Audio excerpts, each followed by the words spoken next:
Hey, what's up mga boss? Ngayong araw na to mga boss, meron na naman tayo ditong stock. Etong stock na to mga boss is Nike Fly by Mid black and white. So mga boss, ang price nito sa mall is 3,495. But dito sa akin, binibenta ko lang siya ng 2,395. So PM na kayo mga boss, pakita ko lang sa inyo. So mga boss, oh. Sa halagang 2,395, meron na kayong legit na sapatos. Ayan. Yung mga boss, maganda sa court yan, napaakapit. And then, yung spike na hinahanap nyo, nandyan rin sa sapatos na yan. Ayan yung outsole niya, mga boss.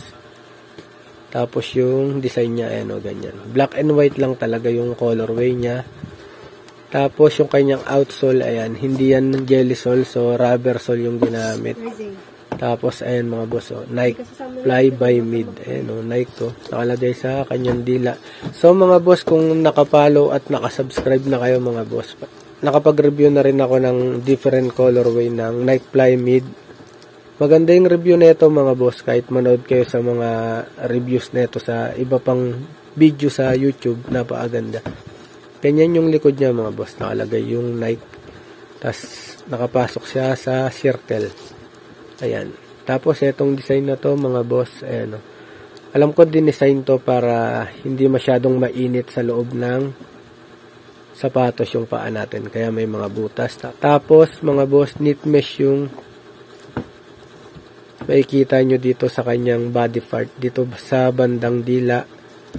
Ayan o. Saka sa kanyang toe. Ayan, knit mesh yan. Yung kanyang insole, mga boss, and mga boss, oh, plain lang siya na black, but hindi siya nakaka-stress isuot kahit ilang oras nyo na siyang gamit-gamit kasi napakalambot ng kanyang insole. Tapos yung kanyang cushion mga boss, so hindi siya snug kasi manipis lang yung kanyang cushion. So ipatong natin sa kanyang box mga boss.